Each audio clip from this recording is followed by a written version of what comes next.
أعوذ بالله من الشيطان الرجيم. بسم الله الرحمن الرحيم. والمطلقات يتربصن بأنفسهن 3 قروء ولا يحل لهن أن يكتمن ما خلق الله في أرحامهن ولا يحل لهن أن يكتمن ما خلق الله في أرحامهن إن كن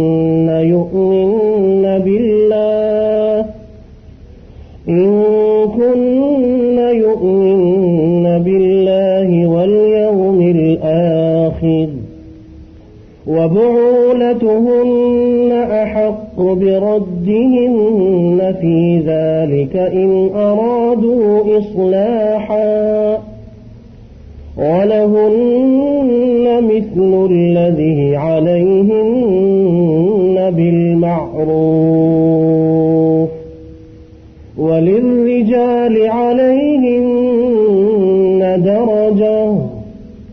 والله عزيز حکیم. یہ سورہ بقرہ کی آیت نمبر 228 ہے، جس میں طلاق کے مسائل کا سلسلہ جو اس سے قبل والی آیات سے شروع ہوا تھا اس کے ایک مخصوص حصے کو بیان کیا جا رہا ہے کہ والمطلقات یتربصن بانفسہن 3 قروء. مطلقات یہ مطلقہ کی جمع ہے، یعنی وہ عورتیں کہ جن کو طلاق ہو جائے. والمطلقات اور طلاق والی عورتیں یتربصن بانفسہن انتظار میں رکھیں اپنے آپ کو 3 قروء 3 حیض تک. قروء یہ جمع ہے قر کی، اور قر حمزے کے ساتھ یہ ناپاکی کے ایام کے لیے بھی استعمال ہوتا ہے اور ناپاکی کے ایام کے بعد طہارت کے لیے بھی استعمال ہوتا ہے. طہر اور حیض دونوں کے لیے لفظ قر استعمال ہوتا ہے، اور اس قر کی جمع ہے قروء. ولا يحل لهن، اور ان عورتوں کے لیے جائز نہیں ہے، یہ حلال نہیں ہے، ان یکتمن کہ یہ چھپائیں، ما خلق اللہ وہ جو اللہ تعالی نے پیدا کیا، فی ارحامہن ان کے رحم میں. ان کن اگر یہ عورتیں یؤمن باللہ والیوم الآخر اللہ تعالی پر ایمان والی ہیں اور آخرت کے دن پر ایمان رکھتی ہیں. وبعولتہن اور ان کے شوہر احق زیادہ حقدار ہیں بردہن ان کے واپس لوٹانے میں. فی ذالک اس بارے میں ان ارادو اصلاح اگر یہ دونوں فریق اصلاح کرنا چاہتے ہوں، یعنی رجوع کرنا چاہتے ہوں. ولہن مثل الذی علیہن بالمعروف اور عورتوں کے لیے بھی اسی طرح حقوق ہیں جیسا کہ عورتوں پر مردوں کے حقوق ہیں. وللرجال علیہن درجہ اور مردوں کو عورتوں پر 1 گنا فضیلت حاصل ہے. واللہ عزیز حکیم اور اللہ تعالی زبردست ہے اور حکمت والا ہے. یہ سورہ بقرہ کی آیت نمبر 228 ہے، جس میں طلاق کے مسائل کو شروع کیا گیا اور بیان کیا گیا. تو طلاق کے بارے میں سب سے پہلی چیز جو سمجھ لینی چاہیے وہ یہ ہے کہ یہ وہ اہم چیز ہے کہ جس کو اللہ تعالی نے جائز قرار دیا، مباح اور حلال قرار دیا، لیکن اس کے باوجود ابو داؤد کی ایک حدیث میں رسول کریم علیہ الصلاۃ والسلام کا یہ ارشاد ہمیں ملتا ہے جو اسی متعلق ہے اور اسی کے بارے میں ہے، اور جس میں رسول کریم علیہ الصلاۃ والسلام نے اس طلاق کے بارے میں ارشاد فرمایا کہ یہ وہ چیز ہے کہ جو اللہ تعالیٰ کو پسند نہیں ہے، ان چیزوں میں سے جن کو خود اللہ تعالیٰ نے مباح، حلال اور جائز قرار دیا ہے. تو ارشاد فرمایا کہ ابغض الحلال الی اللہ تعالی الطلاق، حلال چیزوں میں یعنی جو جائز ہیں اور حلال ہیں ان میں جس چیز پر اللہ تعالی کو سب سے زیادہ غصہ آتا ہے وہ طلاق ہے. اور دوسری روایت میں یہ ہے کہ ما احل اللہ شیئا ابغض الیہ من الطلاق. اللہ تعالی نے جو چیزیں حلال اور جائز قرار دی ہیں ان میں اللہ تعالی کو طلاق کے استعمال پر سب سے زیادہ غصہ آتا ہے. تو طلاق وہ عمل ہے کہ جو اپنے جائز ہونے کے باوجود اس لیے کہ اگر اس کو جائز قرار نہ دیا جاتا تب بھی یہ چیز فطرت کے خلاف تھی کہ بعض اوقات واقعی اس کی ضرورت ہوتی ہے. تو اسلام نے فطرت کا خیال رکھا اور فریقین کا خیال رکھا اور خاص طور پہ معاشرتی مسائل میں اسلام نے اس بات کا خاص طور پہ خیال رکھا کہ کسی بھی فریق یا کسی بھی فرد پر ظلم اور زیادتی نہ ہو، خواہ اس کا تعلق مردوں سے ہو یا اس کا تعلق خواتین سے ہو. تو طلاق وہ حلال مباح اور جائز کام ہے جو باوجود جائز ہونے کے اللہ تعالی کی نگاہ میں اور اس کے رسول صلی اللہ علیہ وسلم کے ہاں ناپسندیدہ ہے، اچھا نہیں ہے. اور معاشرے میں وہ کام کہ جن کی کثرت سے ہلاکت اور بربادی اور اس معاشرے کا تنزل اور اس کا زوال اور اس معاشرے میں فساد کی کثرت ہو جاتی ہے، ان اسباب میں جن اسباب کی وجہ سے معاشرے میں فساد پھیلتا ہے، حرام کاری عام ہوتی ہے اور پھر اللہ تعالی کا غضب اور عذاب اور غصہ اس قوم پہ نازل ہوتا ہے، ان میں ایک طلاق کی کثرت ہے.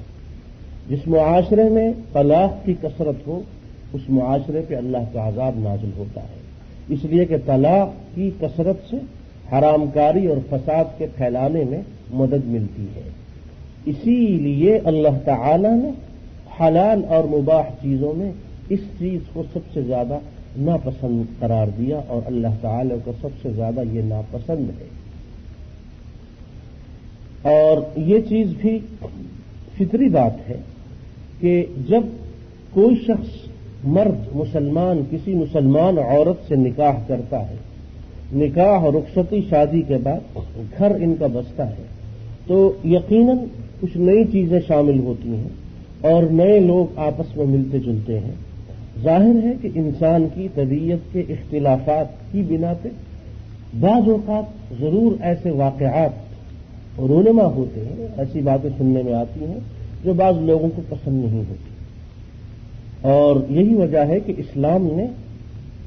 اس سلسلے میں ہر رشتہ دار اور ہر حقدار کے لیے اس کے حقوق مقرر کر دیے. والدین کے حقوق مقرر کیے گئے، بیوی کے حقوق مقرر کیے گئے، اولاد کے حقوق کو بیان کیا گیا، بہن بھائیوں کے حقوق کو بیان کیا گیا اور تمام رشتہ داروں کے حقوق کو بیان کیا گیا. اور پھر صحیح بخاری کی ایک حدیث میں آپ علیہ الصلوۃ والسلام کے ارشاد موجود ہے کہ وَأَعْطِ كُلَّ ذِي حَقٍّ حَقَّهُ، ہر رشتہ دار یعنی ہر حقدار کو اس کا حق ملنا چاہیے. تو اسلام نے اسی لیے ہر حقدار ہر رشتہ دار کے حقوق پہلے سے مقرر کر دیے کہ شادی سے پہلے یا شادی کے بعد والدین، بہو، بیٹا، بہن، بھائی، شوہر، ہر شخص کو اپنے رشتے کی وجہ سے اور اپنے رشتے کی دوسروں کے ساتھ رشتے کی مناسبت سے اس بات کا علم ہو جائے کہ اس پر دوسروں کے کیا حقوق ہیں اور دوسروں پر اس کے کیا حقوق ہیں. اسی آیت میں جو ہم آج پڑھ رہے ہیں عورتوں کے بارے میں اللہ تعالی نے یہی ارشاد فرمایا کہ اس کے باوجود کہ مردوں کو عورتوں پر فضیلت حاصل ہے اور وہ قوام ہے، وَلِلرِّجَالِ عَلَيْهِنَّ دَرَجَةٌ، مردوں کی فضیلت مقام بلندی عورتوں کی نسبت زیادہ ہے، لیکن اس کا مطلب یہ ہرگز نہیں ہے کہ عورتوں کے کوئی حقوق نہیں ہیں، بلکہ مردوں سے یہ کہا جا رہا ہے کہ جس طریقے پہ عورتوں پر تمہارے حقوق ہیں، اسی طرح تم پر عورتوں کے بھی حقوق ہیں۔ وَلَهُنَّ مِثْلُ الَّذِي عَلَيْهِنَّ، لَهُنَّ عَلَيْهِنَّ، لَهُنَّ ان کے لیے، عَلَيْهِنَّ ان پر، یعنی عورتوں پر جب دوسروں کے حقوق ہیں تو دوسروں پر عورتوں کے بھی حقوق ہونے چاہیے، اور یہ حقوق ہیں۔ المیہ اور مصیبت اور مشکل یہ ہے کہ ہر شخص جب عورت سے، بیوی سے، کسی خاتون سے جب گفتگو کرتا ہے، اس کی خالہ ہو، والدہ ہو، بہن ہو، بیوی ہو، بیٹی ہو، بہو ہو، تو عموماً یہ کہا جاتا ہے کہ شوہر کے حقوق زیادہ ہیں، ماں باپ کے حقوق زیادہ ہیں، اولاد کے حقوق زیادہ ہیں، شوہر کے حقوق۔ تو یہ نہیں بتایا جاتا کہ جس طریقے پہ ان تمام مردوں کے حقوق ہیں، اسی طریقے پہ عورتوں کے بھی تو حقوق ہیں، کہ الجنت تحت اقدامها، ماں کے قدموں تلے جنت۔ اور اسی طریقے پہ فرمایا کہ الدنیا متاع وخیر متاعها المرأة الصالحة، یہ دنیا تو چند روزہ عارضی چیز ہے، فائدے کی چیز ہے، اور اس دنیا کی زندگی کی سب سے بڑی نعمت اور سب سے اچھی نعمت اللہ تعالیٰ اگر کسی کو دے تو وہ صالحہ، متقیہ، یعنی نیک پرہیزگار بیوی کا ملنا، یہ سب سے بڑی نعمت ہے۔ وخیر متاعها المرأة الصالحة۔ تو جہاں تک عورتوں پر مردوں کے حقوق کا معاملہ ہے، یہ بات بالکل مسلم ہے، طے ہے، لیکن یہ بات بھی جان لینی چاہیے کہ عورتوں کے لیے بھی حقوق ہیں، یعنی عورتوں کے حقوق بھی ہیں مردوں کے۔ اور جہاں تک شوہر کے حقوق اور بیوی کے حقوق کا تعلق ہے تو ہم نے اس چیز کو اپنے بعض دروس میں تفصیل سے بیان کیا ہے، جن کے 3 کیسٹ موجود ہیں حقوق الزوجین کے نام سے۔ اس درس میں بیوی اور شوہر دونوں کے وہ تمام حقوق ہم نے تفصیل سے بیان کیے ہیں جن کو قرآن نے اور حدیث نے بیان کیا ہے۔ تو سب سے پہلی بات تو یہ ہے کہ جب یہ نیا رشتہ قائم ہوتا ہے تو اس کے لیے ضروری ہے کہ بحیثیت مسلمان، جیسا کہ ہم نے یہ بات جانی و پڑھی کہ علم کا حاصل کرنا ہر مسلمان پر فرض ہے، یہ صحیح حدیث ہے کہ طلب العلم فریضۃ علی کل مسلم۔ اس علم میں یہ چیز شامل ہے کہ جو ضروری علم ہے، جن چیزوں کے بارے میں جاننا ہر مسلمان کے لیے ضروری ہے، ہر کلمہ پڑھنے والے مسلمان مرد اور عورت پر فرض عین ہے، وہ یہ ہے کہ ایک دوسرے کے حقوق کے بارے میں کم از کم انسان جان لے کہ اس پر دوسروں کے کیا حقوق ہیں اور دوسروں پر اس کے کیا حقوق ہیں۔ اس سے یہ ہوگا کہ نہ یہ کسی پہ ظلم کرے گا اور نہ اس پہ کوئی ظلم کرے گا۔ رسول کریم علیہ الصلوۃ والسلام گھر سے نکلتے ہوئے ہمیشہ یہ دعا پڑھا کرتے تھے کہ اعوذ بک من ازل او ازل او اظلم او اظلم، میں آپ کی اللہ تعالیٰ کی پناہ مانگتا ہوں اس بات سے کہ میں کسی پہ ظلم کروں یا مجھ پہ کوئی ظلم کرے۔ یہ مسلمان کی تعریف یہ ہے کہ نہ وہ کسی پہ ظلم کرے اور نہ کسی اور کو یہ اجازت دے کہ وہ اس پہ ظلم کرے۔ اور دوسرے صحیح حدیث میں آپ علیہ الصلوۃ والسلام کا ارشاد ہے کہ لا ضرر ولا ضرار، نہ اپنے آپ کو تکلیف اور ضرر پہنچاؤ نہ کسی اور کو تکلیف اور ضرر پہنچاؤ۔ تو اس کے لیے ضروری ہے کہ والدین اور اولاد اور بہن بھائی اور میاں بیوی یہ سب اپنے حقوق کے بارے میں پہلے سے ان کو علم ہو جائے، جان لیں، قرآن اور حدیث کو سمجھ کے پڑھنے اور علماء اور اہل علم کی مجالس میں حاضری دینے، اچھی کتابیں پڑھنے اور کسی بزرگ یا صحیح مستند باعمل عالم دین سے پوچھنے سے یہ بات ان پہ واضح ہو سکتی ہے کہ ہر حقدار کا کیا حق ہے۔ تو سب سے پہلی چیز یہ ضروری ہے کہ ہم تمام حقوق کو جان لیں کہ بیٹا ہونے کی حیثیت سے مجھ پر والدین کے کیا حقوق ہیں، شوہر ہونے کی حیثیت سے مجھ پہ بیوی بچوں کے کیا حقوق ہیں، باپ ہونے کی حیثیت سے اولاد کے کیا حقوق ہیں، اور بھائی ہونے کی حیثیت سے بہن بھائیوں کے کیا حقوق ہیں۔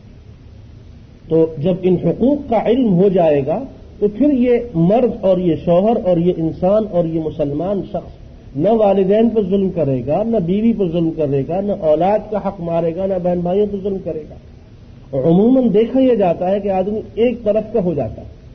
اگر والدین کا مؤدب ہے، فرما بردار ہے اور ان کی اطاعت کرنے والا ہے تو ایسی اطاعت کرے گا کہ بیوی پہ بھی ظلم، اولاد پہ بھی ظلم اور دوسرے تمام رشتہ داروں سے بالکل علیحدگی۔ صرف ماں باپ ہی کی بات سننا، کسی اور کی بات نہ سننا، یہ بھی ظلم ہے، زیادتی ہے۔ اور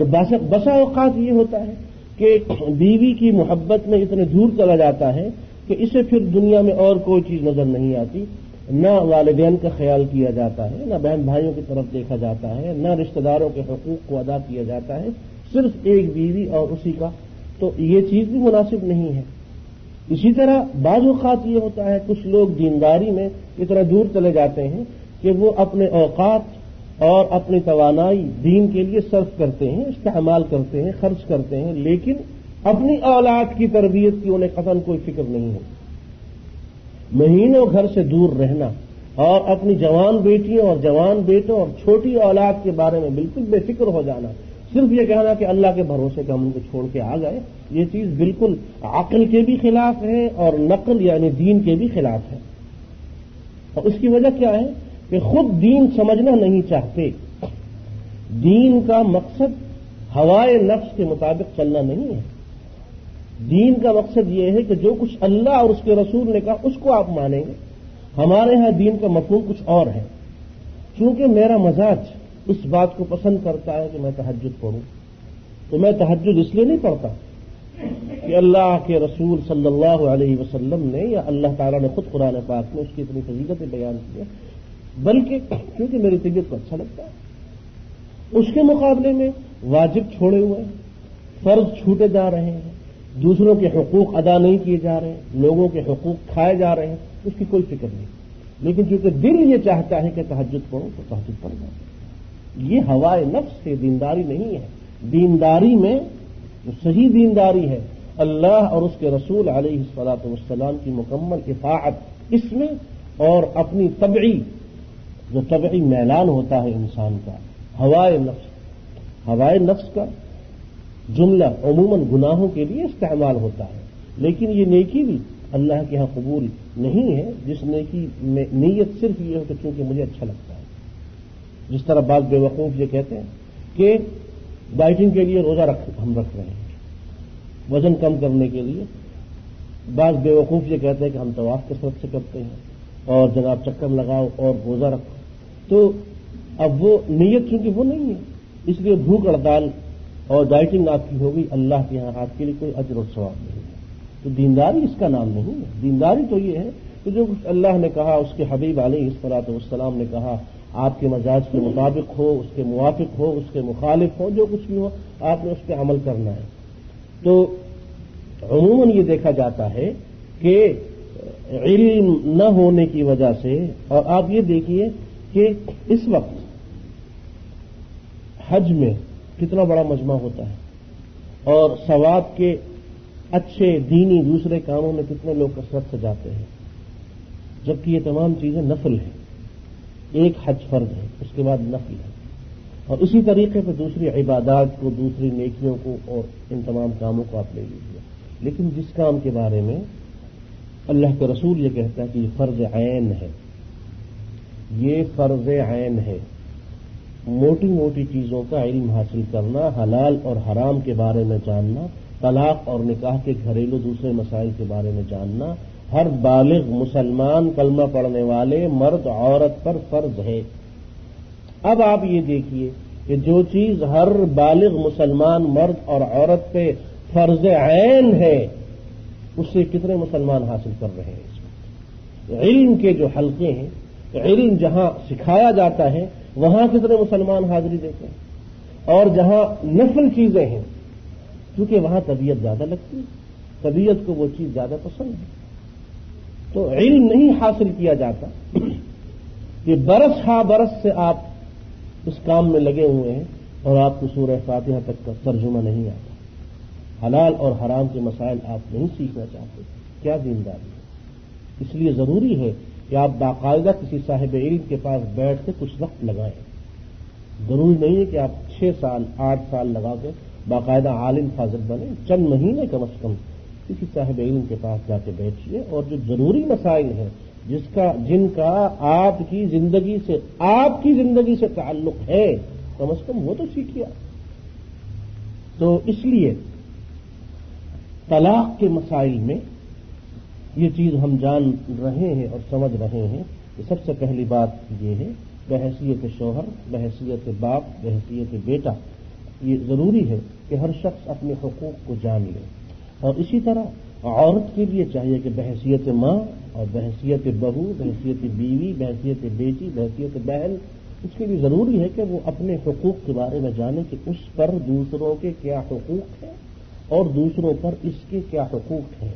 جب دینی مناسبت سے اللہ اور اس کے رسول صلی اللہ علیہ وسلم کی طرف سے جو حقوق دیے گئے ہیں ان کو اگر ہر فرد جان لے گا تو پھر کوئی کسی دوسرے پر ظلم نہیں کرے گا۔ ماں باپ کو پتہ ہوگا کہ میرے یہ حقوق ہیں، میں صرف وہ حقوق طلب کر سکتا ہوں اپنی اولاد سے جو شرعی طور پہ مجھے طلب کرنے کا حق حاصل ہے۔ اب یہ نہیں کہ بات پہ بیٹے سے کہہ دیا کہ تم بیوی کو چھوڑ دو، طلاق دے دو، اور دلیل یہ پیش کی کہ چونکہ سیدنا عمر رضی اللہ عنہ نے اپنے بیٹے عبداللہ ابن عمر سے کہا تھا کہ اپنی بیوی کو طلاق دے دو۔ امام احمد ابن حنبل کے پاس ایک نوجوان آیا اور اس نے کہا کہ میرے والد مجھے مجبور کر رہے ہیں کہ میں اپنی بیوی کو طلاق دے دوں، اور میں یہ دیکھتا ہوں کہ میری بیوی میں کوئی شرعی عیب نہیں ہے سوائے اس کے کہ میرے والدین کے ساتھ اس کی طبیعت نہیں لگتی، تو کیا میں اپنی بیوی کو طلاق دے دوں؟ میں طلاق نہیں دینا چاہتا۔ میرے والد دلیل میں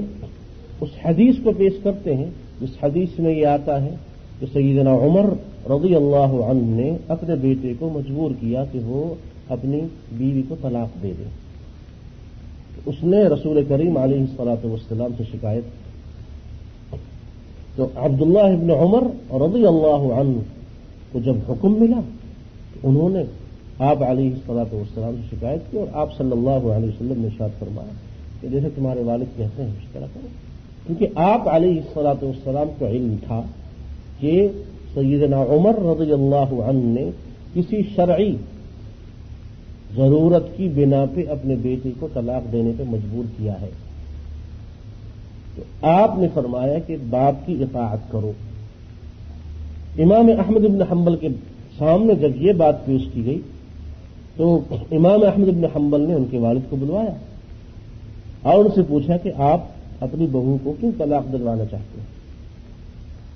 انہوں نے کوئی معقول وجہ نہ بتائی، صرف یہ کہا کہ چونکہ سیدنا عمر کے کہنے پہ عبداللہ ابن عمر نے اپنی بیوی کو طلاق دی تھی، اس لیے میرے بیٹے کو چاہیے کہ یہ بھی طلاق دے دو۔ تو امام احمد ابن حنبل نے پوچھا کہ کیا تم سیدنا عمر ہو؟ نہ تم عمر بن خطاب ہو اور نہ یہ عبداللہ ابن عمر ہے، جاؤ اپنا کام کرو، اور ان کے بیٹے سے کہا کہ اپنی بیوی کو طلاق مت دو۔ تو ضروری ہے کہ ہم مسائل کا علم حاصل کریں، اور خاص طور پر جیسا کہ میں نے بار بار کہا کہ ہر شخص حقوق کے معاملے میں اللہ سے ڈرے، جس سے صلہ رحمی ہے۔ اللہ تعالی نے قرآن میں اپنے نام کو استعمال کر کے انسانوں کو ڈرایا ہے، سمجھایا ہے، تنبیہ کی ہے، واتقوا اللہ، اللہ سے ڈرو، الذی تساءلون بہ والارحام، جس کے نام پہ تم ایک دوسرے سے سوال کرتے ہو، جس کے نام پہ تمہارے رشتے جڑ گئے ہیں۔ اب ان رشتوں کو جوڑنے والا اللہ ہے۔ اللہ کے نام پر ایک غیر محرم عورت آپ کے لیے حلال ہو گئی، اور اللہ ہی نے آپ کو والدین کے حقوق بتائے، اللہ ہی نے والدین کو اولاد کے حقوق بتائے، تو اس لیے اللہ تعالیٰ اپنے نام کو استعمال کر کے ڈرا رہا ہے، یہ کہہ کے کہ واتقوا اللہ الذی تساءلون بہ والارحام، صلہ رحمی رشتہ داری میں اللہ سے ڈرتے رہو۔ دیکھو کسی پہ ظلم نہ کرنا اور صلہ رحمی کو مت توڑنا۔ عجیب بات ہے، ہمارے ہاں والدین کے ساتھ معمولی سی بے ادبی کو تو لوگ یہ سمجھتے ہیں کہ یہ شخص صلہ رحمی نہیں کر رہا، لیکن بیوی پہ جو ظلم ہوتا ہے اس کی طرف کسی شخص کا خیال نہیں جاتا کہ آخر یہ بھی تو صلہ رحمی ہے۔ بیوی کس رشتے کے تحت اس کی بیوی بنی؟ اگر یہ صلہ رحمی نہیں ہے تو صلہ رحمی کہاں ہے؟ تو جس طرح والدین کے ساتھ زیادتی یہ ظلم ہے اور حرام ہے اور کبیرہ گناہ ہے، اسی طرح بیوی پہ ظلم کرنا یہ بھی حرام ہے۔ جس طریقے پر وہ صلہ رحمی ہے اسی طرح یہ بھی صلہ رحمی ہے۔ جس طرح بہن بھائیوں کے ساتھ اچھا سلوک صلہ رحمی ہے، اسی طرح اپنی اولاد کے ساتھ اور بیوی کے ساتھ اچھا سلوک یہ بھی صلہ رحمی ہے۔ صلہ رحمی یہ بھی ہے، صلہ رحمی وہ بھی ہے۔ ہر قسم کی صلہ رحمی کو نبھانا یہ بہت بڑے اجر اور ثواب کی بات ہے۔ اللہ تعالی نے حدیث قدسی میں ارشاد فرمایا کہ جو صلہ رحمی کو قائم رکھتا ہے، رشتوں کو قائم رکھتا ہے، جوڑتا ہے، میں اسے جوڑتا ہوں، اور جو ان کو توڑتا ہے میں اسے توڑتا ہوں۔ تو سب سے پہلی بات وہ یہ ہے کہ طلاق کے اسباب کیا ہے۔ طلاق کی کثرت ہمارے معاشرے میں اچھی علامت نہیں ہے، یہ معاشرے کی ہلاکت اور بربادی کا آغاز ہے۔ جس معاشرے میں طلاق کی کثرت ہو جاتی ہے وہاں فساد پھیلتا ہے، اس لیے طلاق ناپسندیدہ عمل ہے، سب سے آخری حربہ ہے۔ اس سے پہلے شوہر کے لیے اور بیوی کے لیے اور دونوں فریقین، دونوں کے رشتہ داروں کے لیے قرآن نے باقاعدہ یہ حکم دیا ہے کہ وہ صلح کی کوشش کرائیں۔ تو طلاق دینے کے جو اسباب ہیں ہمارے ہاں، ان میں ایک اہم سبب تو یہ ہے کہ چونکہ لوگوں کو اپنے اور دوسروں کے حقوق کا علم نہیں ہوتا، اس لیے وہ کسی نہ کسی فریق سے زیادتی کرتے رہتے ہیں۔ اور جیسا کہ میں نے بتایا، یا بیوی پہ زیادتی کرتے ہیں یا والدین پہ زیادتی کرتے ہیں، یعنی میانہ روی نہیں ہے، ہر حقدار کو اس کا حق نہیں ملتا، تو جس کو اس کا حق نہیں ملتا اس کے ساتھ زیادتی ہوتی ہے، اس کی یہ کوشش ہوتی ہے کہ وہ دوسروں پہ بھی ظلم اور زیادتی کرے یا کروائے، اور اس کا نتیجہ اختلاف، انتشار، جھگڑا، الزام، بہتان اس کی شکل میں ظاہر ہوتا ہے، اور بالآخر اس شوہر پر والدین کی طرف سے، بہن بھائیوں کی طرف سے یا دوسرے رشتہ داروں کی طرف سے دباؤ ڈالا جاتا ہے، حتیٰ کہ اس کو مجبور کر دیا جاتا ہے کہ یہ بیوی کو طلاق دے دے، بلا کسی وجہ کے اور بلا کسی جرم کے، بلا کسی گناہ کے۔ ایک وجہ تو یہ ہے کہ والدین یا دوسرے رشتہ داروں، بہن بھائیوں کی طرف سے اس پر دباؤ ڈالا جاتا ہے۔ اب وہ شخص، شوہر، جس کو اس کی بیوی کے بارے میں کچھ کہا جاتا ہے تو بحیثیت مسلمان اس پہ واجب ہے کہ یہ اس کی تحقیق کرے کہ واقعی جو کچھ کہا جا رہا ہے یہ صحیح ہے یا غلط ہے، اور پھر اس کی کوشش بحیثیت مسلمان یہ بھی ہونی چاہیے کہ فریقین میں صلح ہو جائے اور آپس میں یہ پھر محبت سے رہنا شروع کر دیں۔ تو اسباب طلاق میں ایک سر فہرست سبب یہ ہوتا ہے کہ والدین یعنی سسرال والے، ساس اور سسر کی طبیعت بہو کے ساتھ چونکہ نہیں لگتی، اس لیے ان کی شروع دن سے یہ کوشش رہتی ہے کہ کسی طریقے سے بیٹا بیوی سے دور ہو، اور بالآخر وہ اس کی نوبت یہاں تک پہنچتی ہے کہ وہ بیٹے کو مجبور کرتے ہیں کہ بیوی کو طلاق دیں۔ تو یہ بھی ایک سبب ہے ہمارے معاشرے میں، والدین کو جو کھلی چھٹی ہم نے دی ہوئی ہے کہ وہ ہر چیز کے مالک ہیں، اور جو کچھ ان کے دل میں آئے وہ فتوے بھی دیتے ہیں، فیصلے بھی صادر کرتے ہیں۔ والدین کے لیے بھی ایک حد مقرر ہے، اس حد سے آگے وہ نہیں جا سکتے، لیکن ہمارے ہاں چونکہ اس چیز کا تصور نہیں ہے، اس لیے ان کو کھلی چھٹی ہے کہ وہ چاہیں تو پاک دامن عورت پہ الزام لگائیں جس کی سزا 80 کوڑے ہے۔ کسی پاک دامن عورت پہ الزام لگانا جس کی سزا 80 کوڑے ہے، لیکن ہمارے ہاں تو آئے دن بہو پہ یہ الزام لگتا ہی رہتا ہے، اور خاص طور پہ وہ لوگ کہ جو باہر ہوتے ہیں، بیوی سے دور ہوتے ہیں، تو اس قسم کی پاک دامن عورتوں پہ الزام لگانا والدین کے لیے یا شریر اور خبیث غلیظ قسم کے حاسد اور شریر رشتہ داروں کے لیے بہت ہی آسان ہوتا ہے۔ تو یہ بھی ایک سبب ہے، شوہر بغیر تحقیق کے فوراً طلاق بھیج دیتے۔ اور طلاق کے اسباب میں ایک سبب یہ بھی ہوتا ہے کہ بعض اوقات بیوی اور شوہر ایک دوسرے کے مزاج کی سختی کو برداشت نہیں کرتے، حالانکہ اللہ تعالی نے قرآن میں بار بار اس چیز کو بیان کیا ہے کہ وَلَمَنْ صَبَرَ وَغَفَرَ فَمَنْ عَفَا وَأَصْلَحَ، ایمان والوں کی بہترین صفات، اہل جنت کے اوصاف یہ ہیں کہ وہ درگزر سے کام لیتے ہیں، تحمل اور صبر سے کام لیتے ہیں، اور وہ بات بات پہ لڑتے جھگڑتے نہیں ہیں۔ اور یہ منافق کی صفت ہے کہ جب اس سے کسی کا اختلاف جھگڑا ہو تو وہ اس میں گالی گلوچ پہ اتر آئے اور بکواس کرے۔ اس لیے فریقین میں سے اگر ایک کا مزاج زیادہ سخت ہے تو دوسرے کو اپنی طبیعت پہ نرمی پیدا کر لینی چاہیے۔ اس سے